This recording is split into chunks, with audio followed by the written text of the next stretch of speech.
You said you'd give me your salary if I could translate it, the quiet voice said from the doorway. But that moment hadn't happened yet, because everything began with a laugh that echoed across the polished glass walls of Whitmore Global's executive conference room on the 32nd floor of a Manhattan tower, where deals were worth more than most people earned in a lifetime. Outside the floor-to-ceiling windows, the late afternoon sun reflected off steel and glass buildings stretching toward the Hudson River. But inside the room, the focus was on a stack of papers covered in dense Japanese characters spread across the center of a 12-foot walnut conference table. Ethan Whitmore, the 40-year-old CEO of Whitmore Global, leaned back in his chair with the relaxed confidence of someone who ran a multi-billion-dollar corporation and knew it. He tapped the page with the end of a silver pen and sighed. "This document came in this morning from Tokyo," he said, his voice calm but edged with irritation. "Apparently, it's part of the merger proposal." Around the table sat a dozen executives in tailored suits, each one watching the page as if it might suddenly translate itself. The company's official translator had called in sick that morning, and the emergency replacement wouldn't arrive for hours. For most people, it was an inconvenience. For Ethan Whitmore, it was an obstacle he didn't enjoy waiting for. At that moment, the quiet hum of a cleaning cart rolled across the marble floor outside the conference room, and the glass door slid open slightly as a woman stepped in carrying a spray bottle and a folded cloth. Maya Johnson moved carefully, like someone used to being invisible in rooms full of power. She wore the simple navy uniform issued to the building's night cleaning staff, even though her shift technically started early because of a schedule change that week. Her hair was pulled back neatly, and her expression was calm, focused on wiping fingerprints from the glass panel near the door. Most of the executives barely noticed her, the way people often overlooked service workers in corporate offices, but Ethan Whitmore did notice. Not because he cared about who cleaned the building, but because the interruption broke the rhythm of the meeting. He picked up the paper covered in Japanese text and glanced toward her with a half-smile that carried just enough arrogance to make the room feel slightly uncomfortable. "Hey," he said casually, holding the paper up as if it were a joke prop. "Maybe you can help us." A few executives chuckled quietly, assuming he was being sarcastic. Maya paused mid-wipe and looked over politely, unsure if he was actually speaking to her. Ethan stood, walked a few steps toward the door, and handed her the document with a playful shrug. "Tell you what," he said, his voice louder now so the entire room could hear. "If you can translate this, I'll give you my entire salary this year." A few people laughed out loud. Someone at the far end of the table muttered, "That's about $12 million. The laughter spread quickly, bouncing off the glass walls and polished floor. It wasn't cruel laughter exactly, but it carried the unmistakable tone of a room full of people who assumed the joke was safe because the person standing in it had no power to answer back. Maya looked down at the page in her hands. The characters were printed in tight columns, formal business language mixed with technical legal phrases. For a moment, she didn't react. Her eyes simply moved slowly across the page as if she were reading it. Ethan watched her with an amused expression, expecting confusion or embarrassment or maybe a polite smile before she handed the page back. Instead, she quietly folded the corner of the document to keep it from slipping and held it carefully between both hands. The room's laughter faded into a curious silence because she hadn't immediately returned the paper. One of the younger analysts leaned forward slightly, whispering to the colleague beside him, "Is she actually trying to read it?" Maya lifted her eyes calmly and looked at Ethan. There was no anger in her expression, no embarrassment either, just a thoughtful pause that made the room feel strangely still. Then she spoke in a quiet voice that carried farther than expected. "You want the full translation," she said gently, "or just the summary?" The silence that followed was so complete that the faint hum of the building's air conditioning suddenly sounded loud. Ethan blinked once, clearly surprised, but he quickly recovered and laughed again, assuming she was playing along with the joke. "Sure," he said with a shrug. "Go for it." Maya nodded slightly. She didn't explain anything else. She simply held the document for another moment, then placed it carefully on the edge of the conference table as if she were respecting the importance of the paper itself. "I'll bring it back later," she said politely. Without waiting for approval, she picked up her cleaning cloth again, wiped the final smudge from the glass door, and rolled her cart quietly down the hallway. Inside the conference room, the executives exchanged confused looks. One of them leaned toward Ethan and whispered, "Was that serious?" Ethan chuckled, shaking his head as he returned to his seat. "Relax," he said confidently. "She probably thinks Google Translate counts." The meeting continued, but something about the moment lingered in the air long after Maya Johnson disappeared down the hallway carrying a document that most people in that room believed she couldn't possibly understand, and none of them realized that the quiet cleaning lady who had just walked away might be the only person in the building who actually could. The cleaning cart wheels rolled softly across the polished hallway floor long after the conference room door closed behind Maya Johnson, and the laughter she had heard a few minutes earlier slowly faded into distant echoes of conversation and ringing office phones. The 32nd floor of Whitmore Global was quiet in a way that expensive places often were, filled with muted footsteps and the low hum of climate control systems designed to keep the air perfectly cool no matter how hot the summer outside became. Maya pushed the cart past rows of glass offices where executives studied spreadsheets glowing on computer screens, none of them noticing the document still folded carefully in her hand. She moved toward the service elevator at the end of the corridor, the one employees like her used instead of the sleek silver elevators in the main lobby. When the elevator door slid open, she stepped inside alone and pressed the button for the basement level where the janitorial supply room sat beside the building loading dock. The ride downward took less than 30 seconds, but during that time her eyes returned to the page again. The columns of Japanese text were printed in formal corporate language that most translators would have needed hours to examine properly, but Maya's gaze moved steadily across the characters as if they were as familiar as street signs in her own neighborhood. When the elevator reached the basement, she stepped out and walked into the quiet supply room lit by bright fluorescent lights. Shelves filled with cleaning products lined the walls, and the smell of citrus disinfectant hung in the air. She placed the document on a small metal table beside a stack of paper towels and sat down on a folding chair that creaked slightly under her weight. For a moment, she simply looked at the page without touching it, as if measuring the decision in front of her. Then she reached into the pocket of her uniform and pulled out a small spiral notebook filled with tightly written notes. Inside were pages covered with words written in different languages, small translations and grammar reminders that she had practiced for years whenever she had spare time. She flipped to a blank page, picked up a pen, and began writing. Upstairs on the 32nd floor, the meeting at Whitmore Global had ended and the executives were filing out of the conference room discussing the next steps for the merger proposal from Tokyo. Ethan Whitmore walked beside his assistant Rachel Bennett, loosening his tie slightly as they headed toward his office. Rachel carried a tablet filled with meeting notes while scanning the hallway schedule for the next appointment. "The legal team wants an update by tomorrow morning," she said calmly. "And the Japanese partners are requesting confirmation of our response by 9 a.m. Eastern Time." Ethan sighed and stepped into his office where the evening sunlight cast long shadows across the polished desk. "Great timing," he said dryly. "We cannot even read the document yet." Rachel placed the tablet on his desk. "The temporary translator will arrive tomorrow afternoon," she replied. Ethan glanced toward the city skyline outside his window and shrugged. "Then we wait." But the truth was he did not enjoy waiting, especially when millions of dollars were tied to a decision written in a language no one in the room understood. Meanwhile, in the basement, Maya continued writing line after line of careful translation. Her handwriting was neat and precise, each English sentence appearing beside the Japanese text she had copied from the original page. The document described financial structures, partnership clauses, and distribution rights across several international markets. It was not simple language, yet Maya moved through it steadily with quiet concentration. Hours passed while the building slowly emptied as employees finished their workday. By 7:30 in the evening, the corporate floors above were mostly silent except for security guards making their rounds. Maya finally placed the pen down and stretched her fingers gently. On the notebook page beside her lay several paragraphs of translated text explaining the core of the merger proposal. She read through the lines once more, making 2 small corrections before closing the notebook. Then she carefully folded the translation sheet she had written and placed it beside the original document.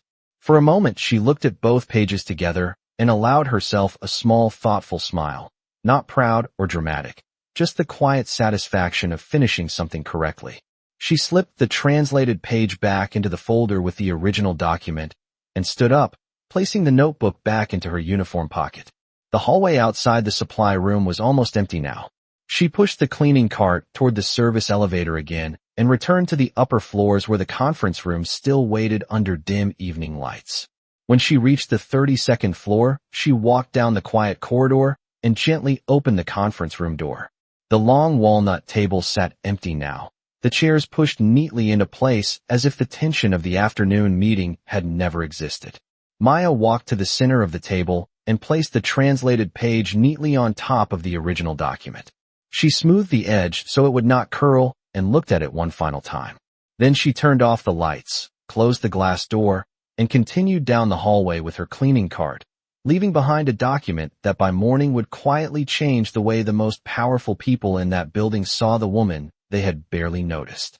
Morning arrived slowly over Manhattan as sunlight spilled between the tall buildings surrounding Whitmore Global's headquarters, painting the glass tower in pale gold reflections that stretched across the Hudson River. Inside the building, the 32nd floor came alive again with the quiet rhythm of corporate routine, the sound of polished shoes against marble floors, the distant ring of office phones, and the low murmur of early meetings beginning before 9 o'clock. Ethan Whitmore stepped out of the executive elevator carrying a black leather folder and a cup of coffee he had grabbed from a cafe on the corner of 6th Avenue. He moved through the hallway with the confident pace of someone used to leading every room he entered, nodding briefly to employees who greeted him as he passed. His assistant Rachel Bennett walked beside him, scrolling through the day's agenda on her tablet. "First meeting at 9:15 with the legal team," she said. "Then the finance review at 10, and the call with Tokyo scheduled for 11:30 if we can translate the document by then." Ethan took a sip of coffee and shook his head slightly. "We are still waiting for the translator," he replied. "Until then we are guessing." They reached the conference room where the previous day's meeting had taken place. Rachel opened the glass door while Ethan stepped inside and placed his folder on the long walnut table. The room still carried the faint scent of wood polish and fresh air from the overnight cleaning crew. Ethan pulled out a chair and sat down while Rachel arranged several files near the center of the table. Then his eyes landed on something unexpected.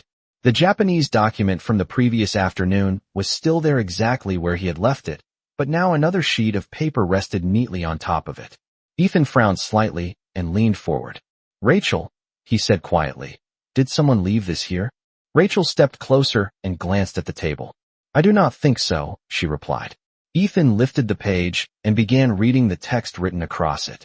At first his expression remained neutral as he scanned the opening lines, but within seconds his eyebrows tightened with surprise.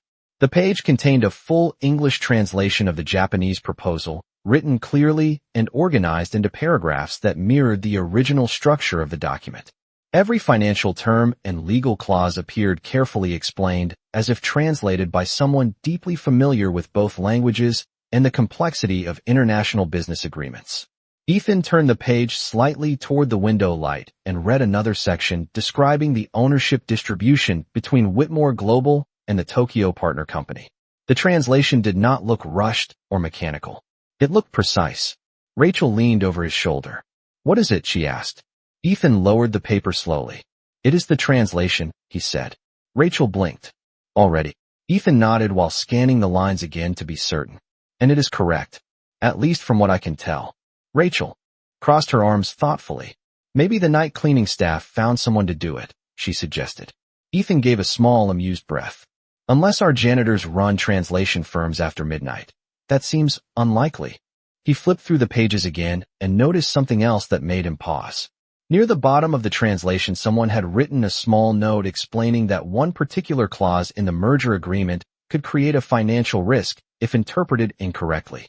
The explanation was detailed and included an alternative interpretation of the original Japanese wording that most automated translation software would have missed entirely.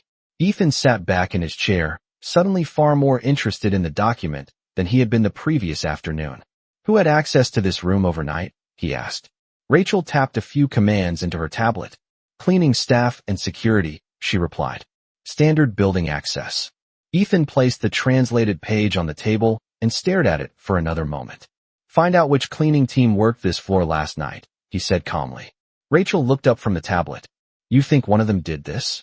Ethan shrugged slightly, but did not smile this time. Someone did, he said. And whoever wrote this understands the contract better than most of the executives in this building.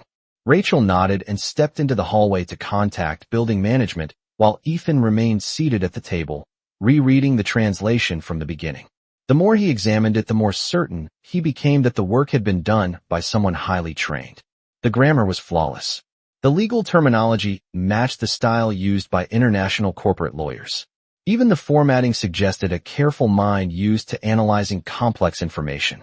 Meanwhile, 2 floors below, Maya Johnson pushed her cleaning cart slowly down another hallway, wiping fingerprints from office glass panels while the early employees typed at their computers nearby.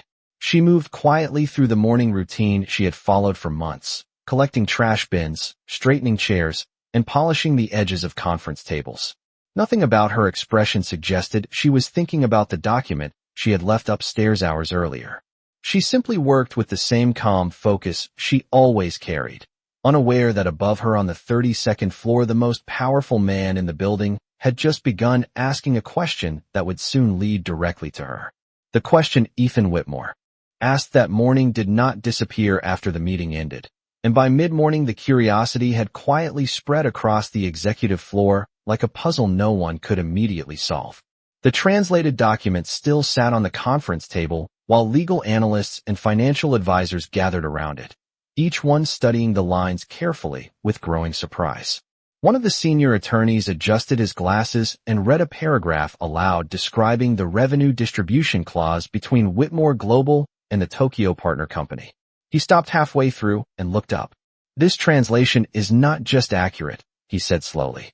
It actually clarifies a legal ambiguity in the original Japanese wording. Another analyst leaned closer to the page. If we had interpreted that clause the way our software suggested yesterday, we would have agreed to a revenue structure that favors the Tokyo side by almost 3%. The room grew quiet as several people recalculated the numbers on their tablets. 3% of the projected deal value represented tens of millions of dollars over the next 5 years. Ethan listened without speaking, his attention fixed on the neatly written translation. The quiet confidence in the language did not feel like the work of someone guessing. It felt deliberate, almost careful in the way the translator had explained the nuance between 2 Japanese business terms that sounded similar but carried different financial implications. Rachel Bennett stood beside him, watching the reactions of the legal team. The building manager confirmed that only the cleaning crew and security accessed this floor after 7 p.m. yesterday, she said quietly. Ethan folded his arms. Did anyone from the night cleaning staff mention the document? Rachel shook her head. Not yet.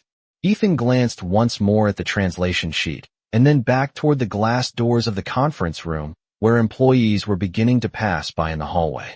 Then we will ask them directly, he said. A few minutes later, Rachel walked down to the administrative office on the 29th floor where the building operations team coordinated maintenance schedules.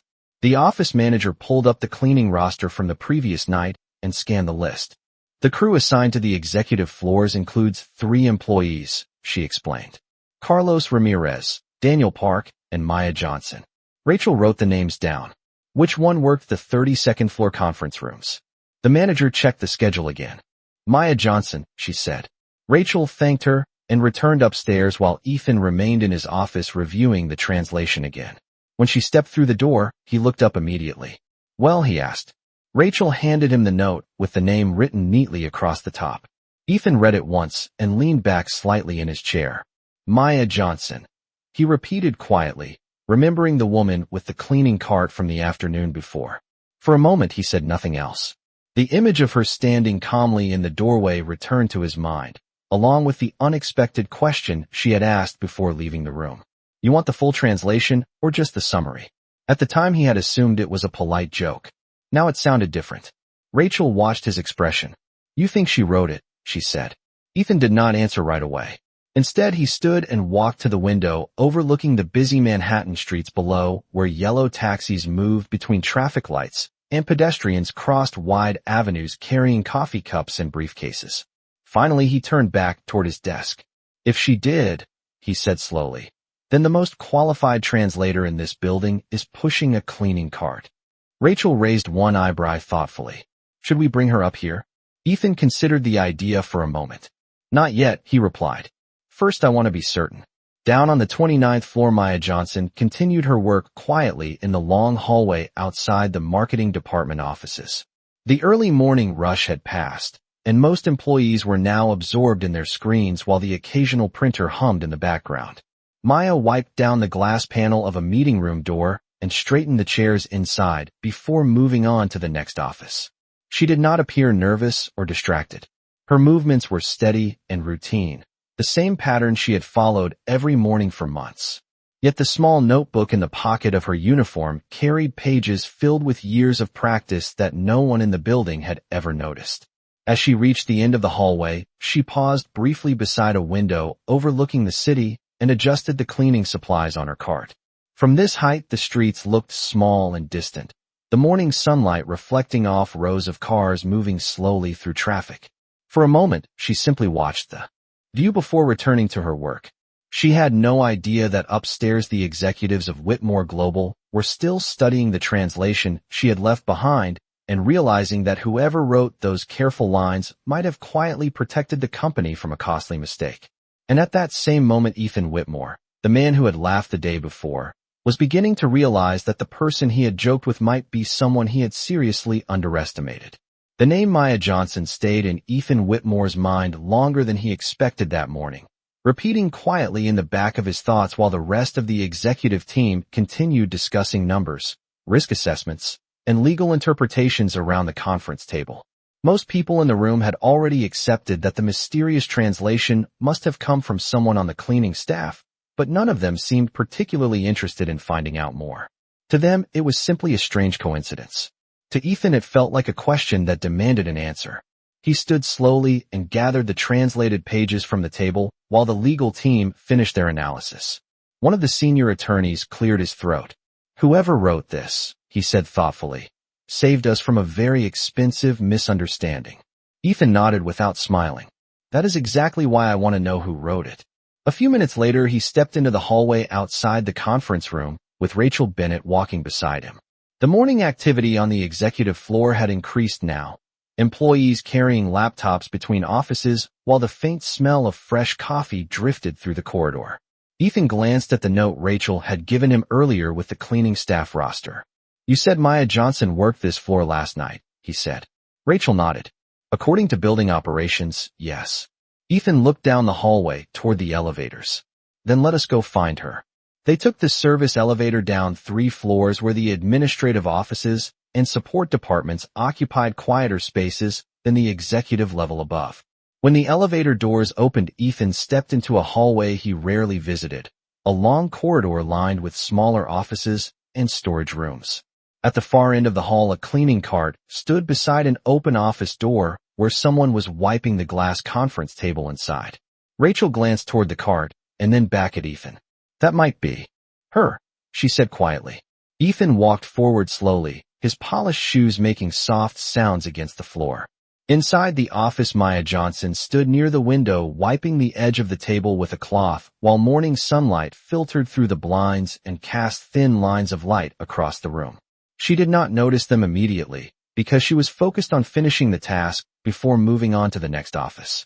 When she finally looked up and saw Ethan Whitmore standing in the doorway, her expression changed slightly in quiet surprise. For a moment, she simply held the cloth in her hand and waited. Ethan stepped into the room and placed the translated document carefully on the table between them. Good morning, he said calmly. Maya nodded politely. Good morning. Ethan gestured toward the papers. Did you write this translation? Maya glanced down at the pages but did not answer immediately. Her eyes moved slowly across the lines she had written the night before, as if confirming something she already knew. Rachel watched the exchange silently from the doorway, curious to see how the woman would respond. Finally, Maya lifted her gaze back to Ethan. Yes, she said simply. The quiet confidence in her voice surprised him more than the answer itself. There was no hesitation, no attempt to claim credit dramatically. It sounded like a statement of fact. Ethan studied her expression carefully. You understand Japanese business contracts, he said.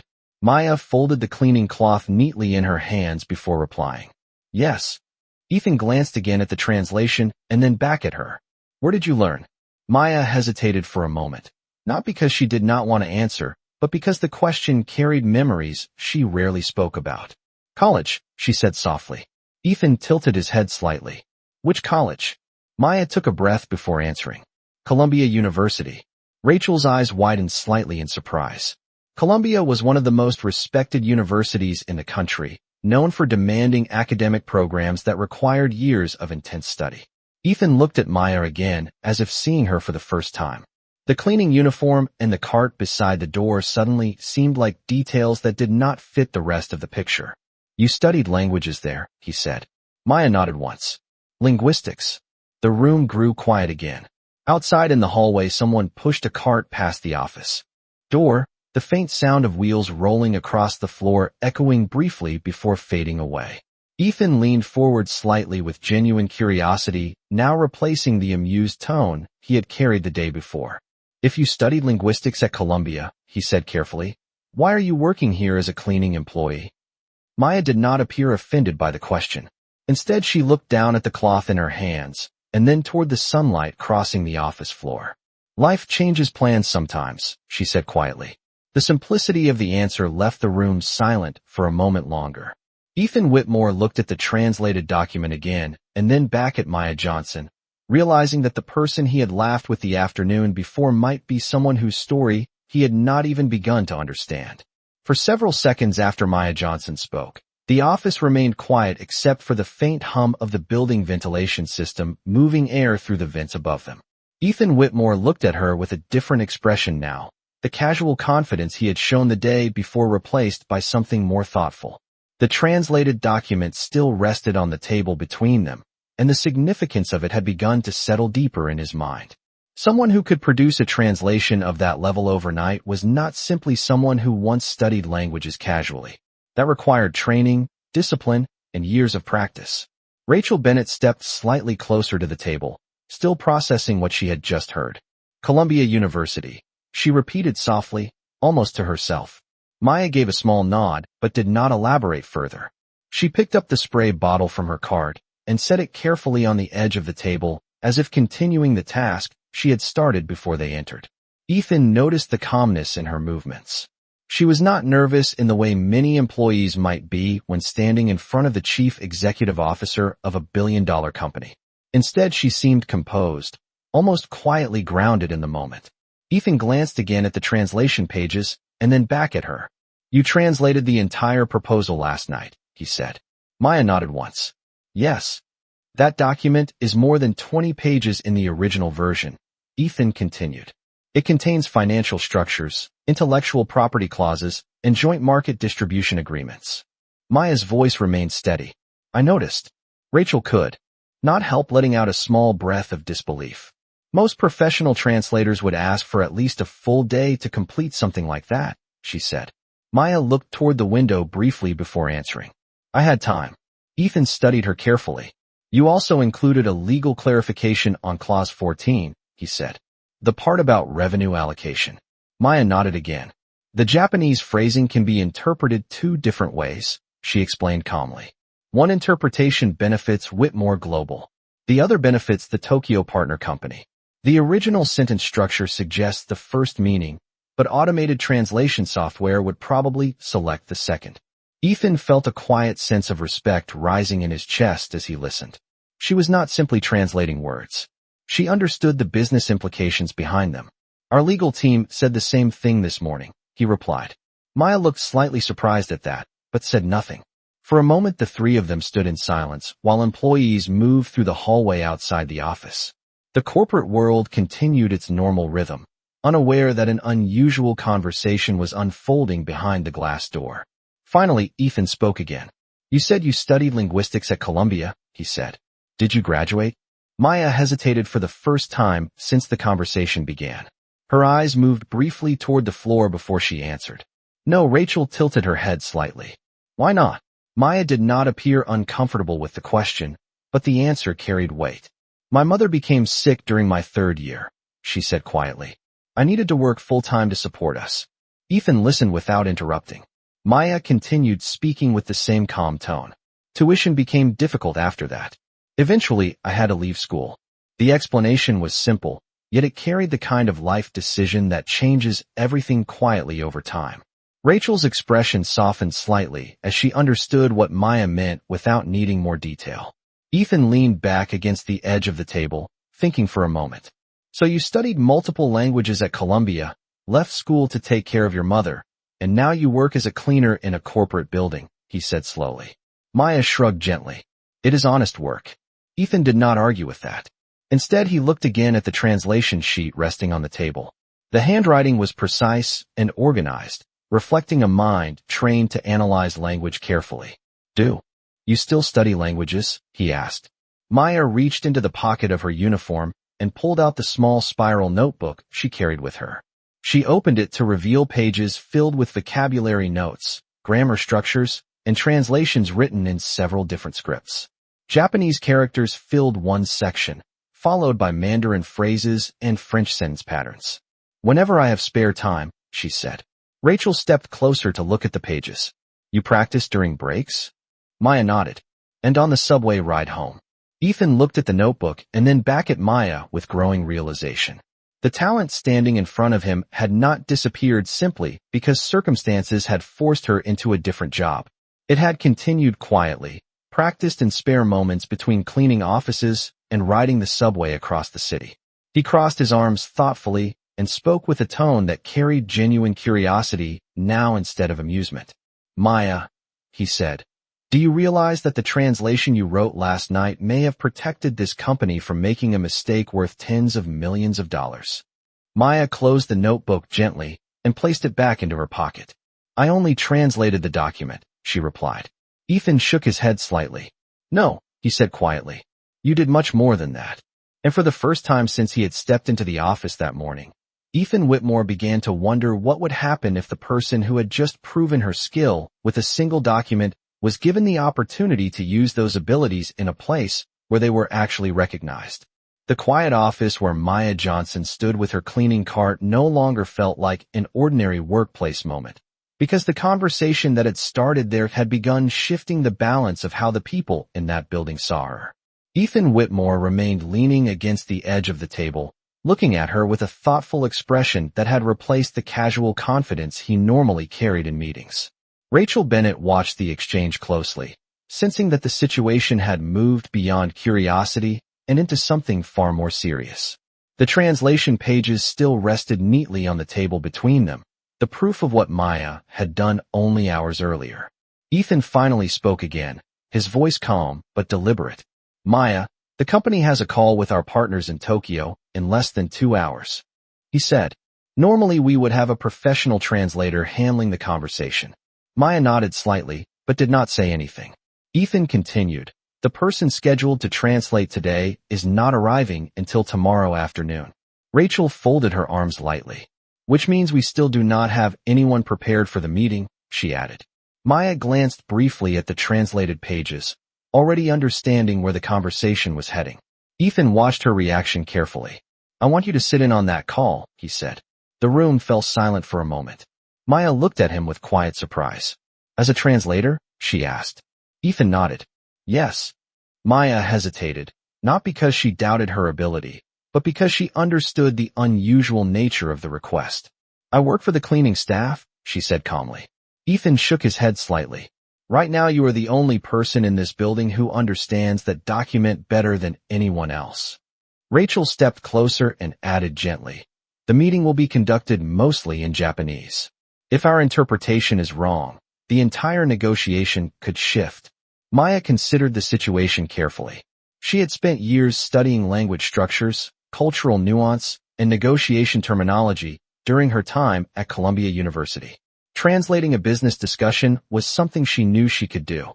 Yet stepping into a corporate meeting filled with executives and international partners was a very different environment than cleaning conference tables after hours. Are you sure your team would be comfortable with that?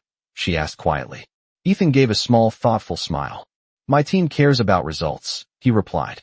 And the translation you wrote last night speaks for itself. Maya looked toward the hallway for a moment, thinking about the choice in front of her. Finally, she nodded once. If you need help with the meeting, I can assist. Rachel glanced at Ethan, clearly impressed by the calm confidence in Maya's answer.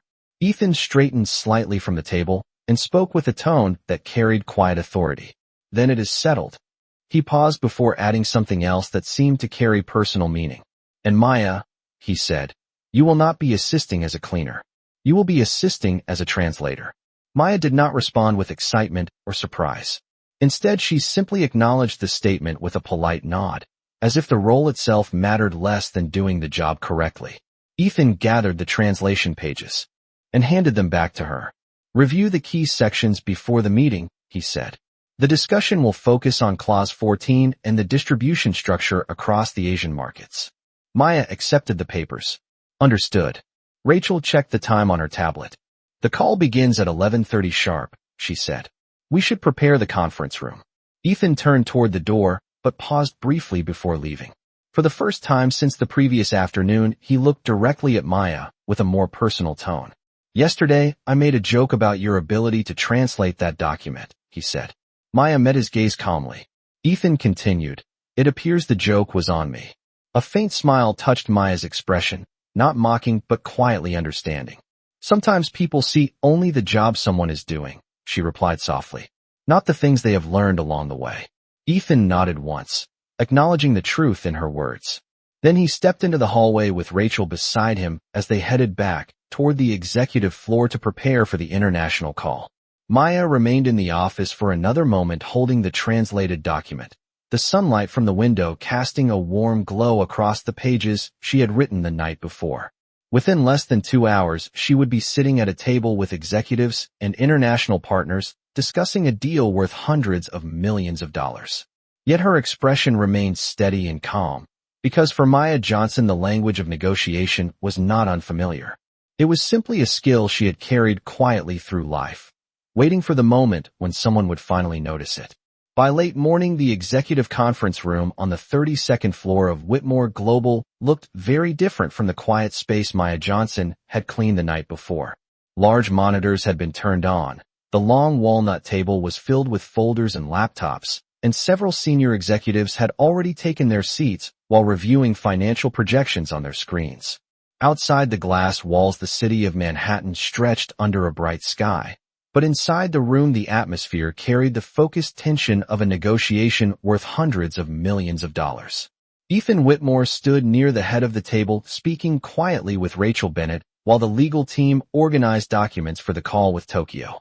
The clock on the wall showed 11:23.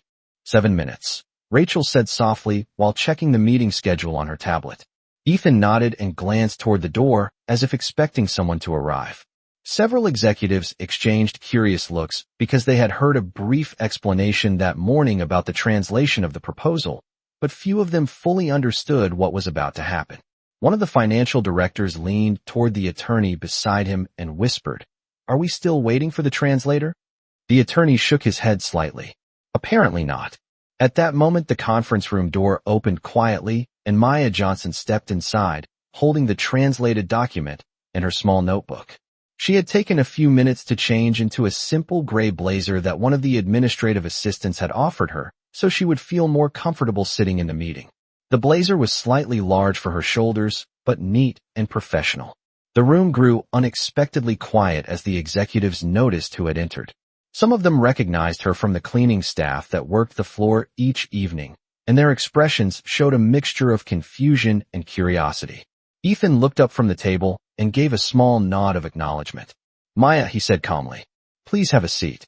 Maya walked to the chair beside Rachel and sat down quietly, placing the translated document neatly in front of her. She did not appear intimidated by the attention in the room.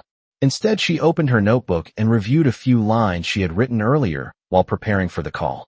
Rachel noticed the careful notes and leaned closer. "You already reviewed the revenue distribution section," she said softly. Maya nodded. "That will likely be the focus of their questions." The clock on the wall moved to 11:29. The large monitor at the end of the table lit up as the video conference system connected to the Tokyo office. Within seconds, the screen displayed a conference room on the other side of the world where several executives from the partner company were seated around a similar table. Their lead negotiator, a middle-aged man named Kenji Tanaka, greeted the Whitmore Global team with a polite smile. "Good evening from Tokyo," he said in Japanese. Several executives in the New York room glanced at one another uncertainly, waiting for the translation. Maya spoke calmly without hesitation. "Mr. Tanaka says good evening and welcomes everyone to the meeting," she translated. The room fell silent again, this time with focused attention. Ethan nodded slightly and replied in English. "Please thank him for joining us tonight." Maya repeated his words in fluent Japanese, her tone steady and respectful. The conversation began smoothly after that. Tanaka discussed the proposed partnership structure while Maya translated each statement clearly into English for the Whitmore Global team. When Ethan responded with questions about distribution rights across Asian markets, Maya translated his words back into Japanese with equal precision. The rhythm of the meeting quickly adjusted to the new arrangement as both sides realized the translation was accurate and natural. About 15 minutes into the discussion, Tanaka referred to the clause concerning revenue allocation, the same section Maya had carefully explained in her written translation the night before. He spoke quickly, using formal language that contained subtle legal nuance. Maya listened closely before translating his statement. "Mr. Tanaka says that the current wording could be interpreted as giving the Tokyo office authority to adjust revenue percentages during the first 2 years of the partnership." Several Whitmore executives frowned slightly as they heard the interpretation. Ethan looked at the translated document on the table and then back at Maya. She leaned forward slightly and added something else after a brief pause. "However," she continued, "the original Japanese phrasing actually implies that the adjustment requires mutual approval from both companies." The room grew still again. Ethan turned toward the screen. "Please ask Mr. Tanaka if that interpretation matches his understanding," he said quietly. Maya translated the question into Japanese. Tanaka listened carefully and then nodded with a thoughtful smile. He responded with several sentences. Maya translated them calmly. "He confirms that your interpretation is correct." A quiet ripple of realization moved through the room.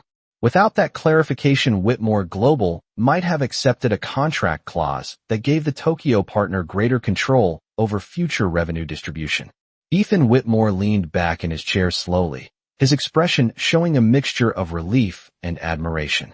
The executives around the table exchanged surprised looks as they realized that the person guiding this critical conversation was the same woman who had been quietly cleaning their conference rooms only hours earlier. The atmosphere inside the Whitmore Global conference room shifted noticeably after the clarification about the revenue clause, and for the first time since the call had begun, the executives around the table looked less tense and more focused. On the large screen at the end of the room, Kenji Tanaka and his colleagues in Tokyo exchanged a few quiet comments among themselves before Tanaka spoke again in Japanese with a calm, measured tone. Maya Johnson listened carefully, her attention fully on the screen while her pen rested lightly above her notebook. After he finished speaking, she translated smoothly. "Mr. Tanaka says they appreciate the careful review of the agreement, and they are open to adjusting the wording of the clause so that the mutual approval requirement is clearly stated in the final contract."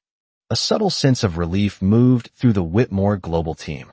Several of the executives glanced toward Ethan Whitmore as if confirming the direction of the negotiation. Ethan nodded slightly and responded in English. "Please tell Mr. Tanaka that we also value the partnership and that we believe clarity will benefit both companies moving forward." Maya translated his statement into Japanese with the same calm precision she had used throughout the meeting. The conversation continued for nearly 30 more minutes as both sides discussed distribution channels, technology licensing, and long-term market expansion across several Asian regions. Maya moved easily between the two languages, translating not only the words but also the tone of the conversation so that both sides understood the intention behind each statement. Occasionally, she paused for a second to choose the most accurate phrasing, but her confidence never wavered. By the time the meeting reached its conclusion, the atmosphere had become noticeably more positive. Tanaka offered a final comment before the call ended. Maya listened and then translated. "Mr. Tanaka says he appreciates the professionalism of your team and especially the clarity of the translation today." Ethan inclined his head slightly toward the camera.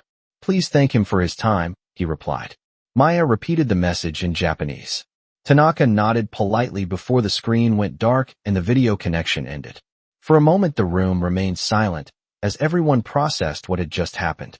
Then one of the financial directors leaned back in his chair and let out a slow breath. That, he said quietly, went far better than expected. Another executive nodded.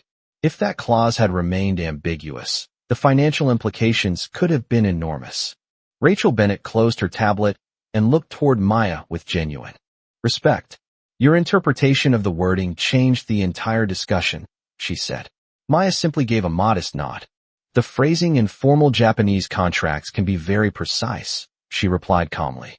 Ethan Whitmore stood slowly at the head of the table, looking around the room at his team before his eyes returned to Maya. The memory of the previous afternoon crossed his mind again, the moment when he had handed her the document with a casual challenge and a joke that had filled the room with laughter. The contrast between that moment and the meeting they had just completed could not have been clearer. Ladies and gentlemen, Ethan said quietly, the negotiation today succeeded because someone in this room paid attention to details the rest of us overlooked. His gaze rested on Maya for a moment before he continued. And because that person had the skill and the courage to speak up when it mattered. The executives around the table followed his glance and looked at Maya with new understanding. Some of them even smiled slightly, acknowledging what had just taken place. Maya did not react dramatically. She simply gathered her notebook and the translated pages, preparing to leave the room as she assumed the meeting was finished. But before she could stand, Ethan spoke again. Maya, he said. She looked up. Ethan walked around the table and stopped beside her chair. I believe I made a statement yesterday afternoon, he said thoughtfully. Something about giving you my salary if you could translate that document. A few executives exchanged amused looks as they remembered the moment. Maya allowed herself a small smile. Yes, she said gently. Ethan nodded once, his expression sincere rather than playful this time. It appears that you did exactly what I asked. The room waited quietly to hear what he would say next, because the joke from the previous day had now become something far more meaningful. For a moment after Ethan Whitmore spoke, the conference room remained completely silent. The executives sitting around the long walnut table looked from Ethan to Maya Johnson, remembering the casual challenge he had made the afternoon before. At the time it had been a moment of amusement, something said in passing during a busy meeting. Now the words carried a different weight. Maya stood slowly, holding her notebook against the table, her expression calm but curious about what he intended to say next. Ethan rested one hand lightly on the back of the chair beside her.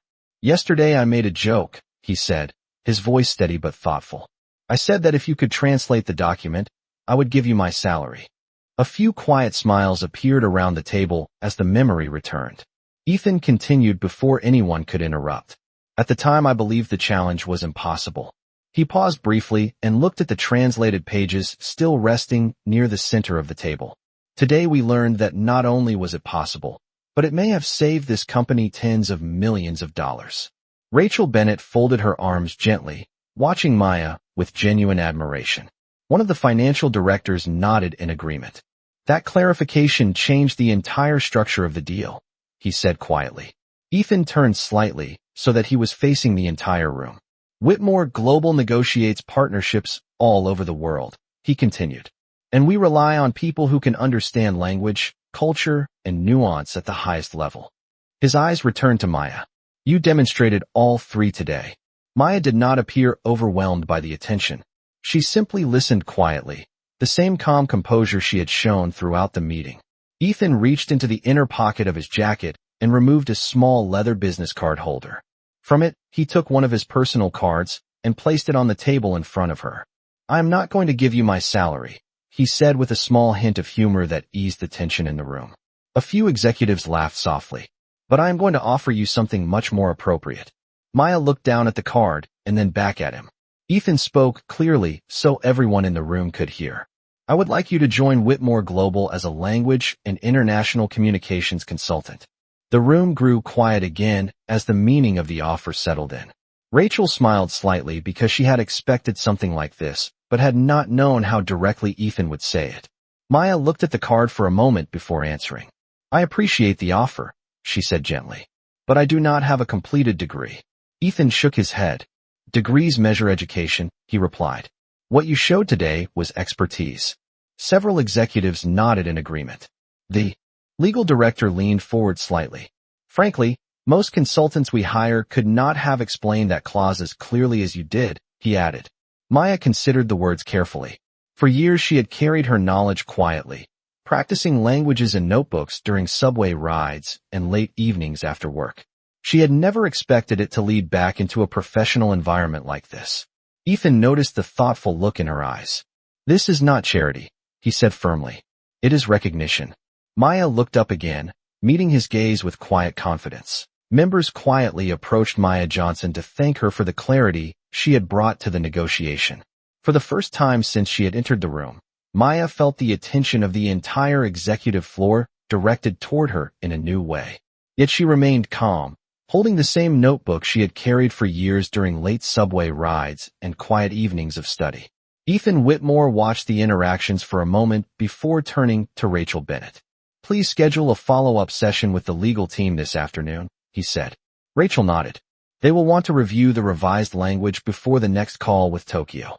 Ethan glanced toward Maya, who was carefully organizing the translated pages she had written the night before. Thought about the many nights she had spent studying grammar and vocabulary after long shifts of work, never imagining those notes would lead to a moment like this. I would like to help if I can, she said calmly. Rachel opened her tablet and began outlining the next steps.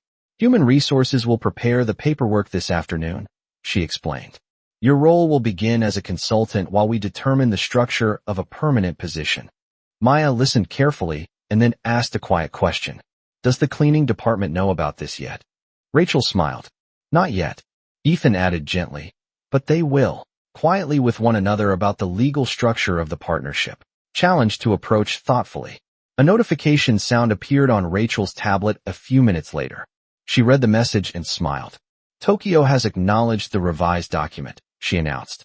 Ethan leaned slightly forward. Of Manhattan began to glow outside the tall glass windows of Whitmore Global as the workday slowly came to an end, and the executive floor that had been filled with intense negotiations only hours earlier now felt calmer and quieter.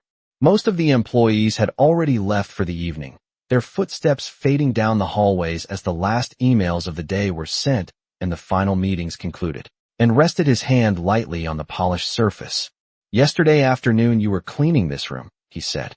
Today you helped guide an international negotiation that will shape this company's future for years. Maya looked down at the notebook she had carried with her for so long. The language was always there, she said. It simply needed an opportunity to be heard. Rachel smiled at that answer. And now it will be.